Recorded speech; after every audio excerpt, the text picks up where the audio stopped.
जो महंगाई पर बोलेगा, जो शिक्षा के लिए लड़ेगा, तो उसके लिए आदरणीय अखिलेश यादव और समाजवादी पार्टी के सिवा कोई नहीं है उत्तर प्रदेश के अंदर आज की डेट में। देखिए, मायावती जी की आप बात करेंगे, मायावती जी ने हमेशा भाजपा से समझौता करा है और मायावती जी तो एक बी टीम की हैं। बहन जी थक हार चुकी हैं, इनको लग रहा है कि निराशा ही हर चुनाव में इनको निराशा हाथ लगी है। बीजेपी को पूरे देश में कोई सबसे भयानक तरीके से हराया तो अखिलेश यादव और समाजवादी पार्टी ने हराया है। मायावती जी कभी भी चुनाव जीतने के लिए नहीं लड़ती है, चुनाव सिर्फ वो हराने के लिए लड़ती हैं। वो भाजपा की भी पार्टी है और इसीलिए वो समाजवादी पार्टी के साथ मजबूती के साथ मुट्ठी बांध करके पूरे उत्तर प्रदेश में खड़े हैं, जिसका परिणाम है 2024 का चुनाव। तो इससे मुझे नहीं लगता कि कोई दलित वोटर जो है अब मायावती की तरफ जाएगा, क्योंकि दलित भी अपना सम्मान चाहता है। महंगाई एकदम कमर तोड़ महंगाई है, बेरोजगारी चरम पे है, सारे पेपर्स लीक हो जा रहे हैं, युवाओं के पास कोई विकल्प नहीं बचा हुआ है। नमस्कार, मैं हयात अब्बास और आप देख रहे हैं 4PM न्यूज़ नेटवर्क। जैसे कि आप सब जानते हैं कि लोकसभा चुनाव में जिस तरह दलित और मुस्लिम वोट को जोड़ने के लिए समाजवादी पार्टी ने पीडीए का नारा दिया और वो काफ़ी कामयाब भी हुआ। पूरे उत्तर प्रदेश में भारतीय जनता पार्टी को ज़ोरदार झटका लगा और लेकिन उसी के मद्देनज़र रखते हुए शायद भारतीय जनता पार्टी ने अपनी रणनीति बदली है और एक फ़ैसला लिया है कि अब मुस्लिम और जो दलित जाति के अधिकारी हैं वो फील्ड पर नहीं लगेंगे।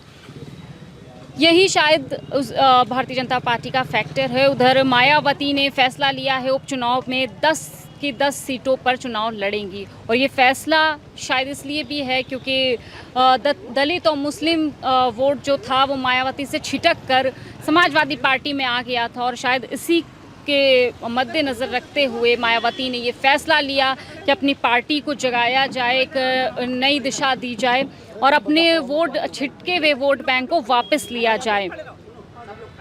तो क्या सवाल ये उठता है कि क्या भारतीय जनता पार्टी की बी पार्टी होने का जो आरोप लगता है बसपा पर वो सच्चाई है, क्योंकि इस तरह का उपचुनाव में फ़ैसला लेना या फिर SC ST को जो लेकर आरक्षण की बात सुप्रीम कोर्ट ने की थी उसको लेकर मायावती ने ये फैसला किया है और क्या अब मुस्लिम और दलित वोट छिटक कर मायावती के खेमे में जाएगा?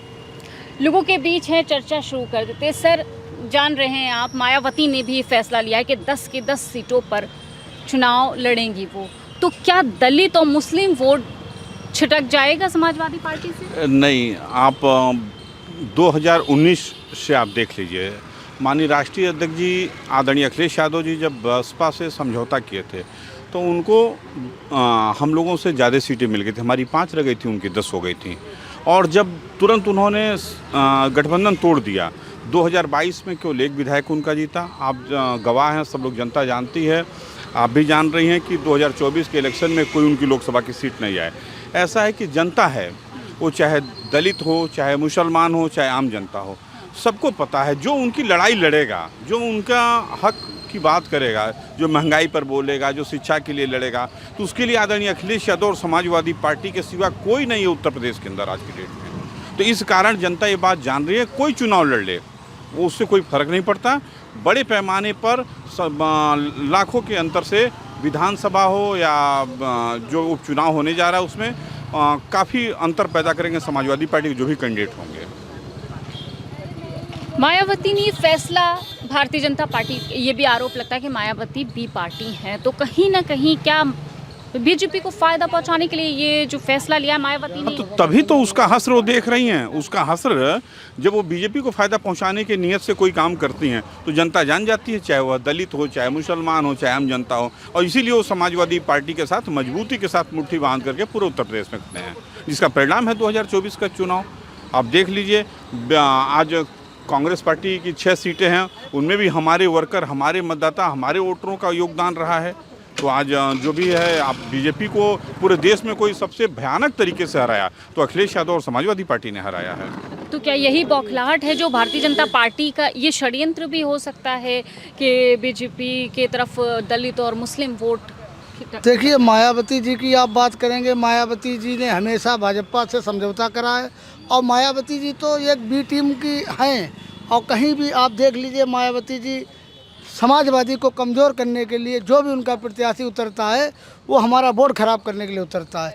मायावती जी कभी भी चुनाव जीतने के लिए नहीं लड़ती है, चुनाव सिर्फ वो हराने के लिए लड़ती हैं। वो भाजपा की भी पार्टी है। और एक चीज़ आप देख रहे हैं, भाजपा के पास कोई नारा नहीं, कोई मुद्दा नहीं, कुछ नहीं। बेरोजगारी चरम पे है, तमाम जगह बेरोजगार फांसी लगा रहा, तमाम परीक्षा रद्द हो रही, तमाम होने से पहले ही मालूम पड़ा वो हो जाती हैं। और एक जो गल्ले की बात करते, गल्ला तो पहले भी मिलता था, 5 किलो गल्ला जो देते हैं राशन पहले भी मिलता था, मगर 2 रुपये किलो मिलता था। उसके साथ मिलती थी शक्कर, उसके साथ मिलती थी मट्टी तेल। आप जोड़ लीजिए, सब इन्होंने बंद करने के बाद सिर्फ 5 किलो राशन पे जनता को बेवकूफ़ बना रहे। ये वे कोई भाजपा पार्टी है? ये एक पूंजीपतियों की पार्टी है जो गरीबों को दबा रही, गरीब और गरीब हो रहा है, अमीर और अमीर हो रहा है। और सिर्फ हमारे नेता समाजवादी पार्टी में अखिलेश यादव की तरह नौजवान, बेरोजगार, गरीब, हिंदुस्तान की सारी जनता समाजवादी पार्टी की तरफ देख रही है। किसी दिन भी हमारे राष्ट्रीय अध्यक्ष जी इस देश के प्रधानमंत्री बनेंगे, उसी दिन इस देश का भला होगा। आपने कहा कि मायावती जीते भले ना, लेकिन वो नुकसान दूसरी पार्टी का करना चाहती हैं। क्या ये सच्चाई है और कितना नुकसान होगा पीडीए के नारा देने वाली समाजवादी पार्टी? ये तो सच है, ये नुकसान होगा। नहीं होगा हमारा। मेरे राष्ट्रीय जी जो है हर समाज को देखते हैं। नहीं, नुकसान किसका होगा? नुकसान ये नहीं होगा, 27 में इंशाल्लाह सरकार बना लेंगे, ये निश्चित है। उपचुनाव में जान चुकी है, और जब जनता जान चुकी है तो फिर निश्चित पार्टी 27 में सरकार बना देंगे। उपचुनाव में जिस तरह से ये जो चल रहा है, बीजेपी की भी पार्टी कही जाने वाली मायावती ने फैसला लिया 10 सीटों पे चुनाव लड़ने का। कितना नुकसान होगा कि नहीं होगा, जनता क्या सोच रही है? मैम, मेरे हिसाब से तो कोई नुकसान नहीं होगा समाजवादी पार्टी को, और अगर नुकसान होता भी है तो हमारे हिसाब से भारतीय जनता पार्टी को नुकसान होगा। बहन जी थक हार चुकी हैं, इनको लग रहा है कि निराशा ही, हर चुनाव में इनको निराशा हाथ लगी है। लेकिन बहन जी का वोट बैंक रहा मुस्लिम और दलित। नहीं मैम, मुस्लिम वोट पे जब था तो था, दलित वोट आज भी जो जाटव वोट है, जो सिर्फ मात्र 10% उनका वोट इस चुनाव में अगर आप देखी होंगी, तो जैसे जो दलित वोट है उसमें भी सिर्फ 10% वोट ही सिर्फ उनके पास है। उसमें जो 22% का ऑन एवरेज है उसमें से 10। आपने कहा जाटव, तो जाटव और दलित एक ही, दलित तो दलित सब एक ही है ना? दलित और जाटव मैम एक तो है, लेकिन जो उनका एकदम कोर वोट होता है, जो जाटव जो उनका एकदम कोर वोट है वही उनके पास है। बाकी लेकिन जैसे आपने कहा कि नुकसान करने की बात है, तो वो बेसिकली कोई नुकसान नहीं कर पाएंगे इस समय, क्योंकि वो 2012 के बाद इन्होंने एक फैसला अभी लिया है कि पहले तो ये उपचुनाव ही नहीं लड़ती थी। एकदम मायावती जी एकदम हताश हैं, परेशान हैं, क्योंकि जीरो पे, वहाँ विधानसभा में भी जीरो पे हैं, लोकसभा में भी जीरो पे ही हैं। मतलब विधानसभा में 1 सीट है उनके पास, वो भी ये माना जाता है कि वो अपने दम पे जीते हैं। यहाँ पे उनके पास मात्र 0 सीट है, कोई सीट वीट नहीं है, और वोट परसेंटेज भी उनका पूरी तरह से घटा है। तो ये उनका नुकसान ही है अगर ये चुनाव लड़ेंगी। तो अगर ये कहा जा सकता है कि मतलब जो अखिलेश यादव जी का, मेरे राष्ट्रीय अध्यक्ष जी का जो वो पीडीए का नारा है वो पूरी तरह से बुलंद है, और लोग एकदम एक तरफ से एकजुट हैं। लोगों को मालूम है कि जो बहन मायावती जी हैं वो बी टीम है भारतीय जनता पार्टी की, वो उनके लिए ही काम करती हैं। अगर चंद्रशेखर रावण भी आते हैं तो वो भी वही काम करेंगे, लेकिन वो नुकसान भारतीय जनता पार्टी का करेंगे, समाजवादी पार्टी का नुकसान करते हुए नहीं दिख रहे हैं। जनता के बीच क्या माहौल है ये उपचुनाव को लेकर? और जबकि मायावती भी ऐलान कर चुकी हैं, कांग्रेस तो इंडिया अलायंस में ही है, क्या लग रहा है कि पीडीए के नारे पर कितना असर पड़ेगा, और क्या ये वोट बैंक खिसक जाएगा? नहीं, बिल्कुल नहीं खिसकेगा। और पीडीए का नारा का आप सफलता देखी ही है पिछले चुनाव में, और समाजवादी पार्टी पूरे देश में सबसे बड़ी पार्टी बन के उभरी है। तो ये पीडीए का नारा बहुत बुलंद है और ये बहुत प्रबलता से आगे चलेगा, और इसमें कहीं दो राय नहीं है।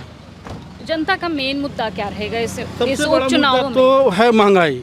महंगाई एकदम कमर तोड़ महंगाई है, बेरोजगारी चरम पे है, सारे पेपर्स लीक हो जा रहे हैं, युवाओं के पास कोई विकल्प नहीं बचा हुआ है।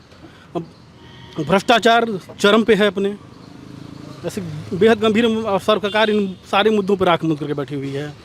क्या कहना आपका? देखिए, मायावती की जहाँ तक बात रह गई, मायावती पिछले लोकसभा में आपने देखा 2014 से उनकी स्थिति बहुत दयनीय स्थिति में है, क्योंकि उनका मेन कारण है कि आप धरातल पे उतरेंगी नहीं, कोई जनसभा नहीं करेंगे, कोई मीडिया में आप करेंगी नहीं, कार्यकर्ता निष्क्रिय हैं। तो इससे मुझे नहीं लगता कि कोई दलित वोटर जो है अब मायावती की तरफ जाएगा, क्योंकि दलित भी अपना सम्मान चाहता है। अच्छा, अब क्यों नहीं जाएगा? पहले इसलिए जाना चाहता था कि पहले मायावती सक्रिय होती थी। अब जो है उन पे इतना दबाव है, CBI, ED, बाकी सारी चीज़ें हैं, उन पे भाजपा का इतना दबाव है कि अब खुल के वो चुनावी प्रक्रिया में आती नहीं है, बस अपने कैंडिडेट लड़ा देती हैं। ज़मीन पर उनका कोई अस्तित्व है नहीं, इसलिए दलित भी सचेत हो गया है, वो नहीं जाना चाहता उनके साथ। दलित वो अपना जहाँ जिस PDA का नारा जो अखिलेश जी ने दिया है, इसमें दलित समाज को भी टिकट बंटवारे में भी हिस्सा मिल रहा है। बाकी और जगहों पे भी बाकी समाजवादी पार्टी में जो पद वितरण हो रहे हैं उसमें भी उनका हक, इसलिए समाजवादी पार्टी में ही आना चाहेगा मेरे हिसाब से। मायावती का अब कोई यूपी में स्कोप नहीं है।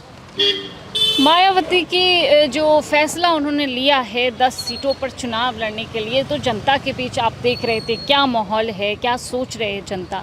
क्योंकि लोग मायावती की जो पार्टी है उस पर ये आरोप लगते आए हैं कि वो भारतीय जनता पार्टी की बी टीम है और वो भारतीय जनता पार्टी के लिए काम करती है, और कहीं ना कहीं लोगों के बीच भी यही मैसेज है, और शायद यही वजह है कि लोग PDA के साथ ज़्यादा जुड़ना चाह रहे हैं। फ़िलहाल तमाम ऐसी अपडेट के लिए 4 PM देखते रहे। कैमरा पर्सन सत्यनारायण के साथ मैं हयात अब्बास, 4 PM न्यूज़।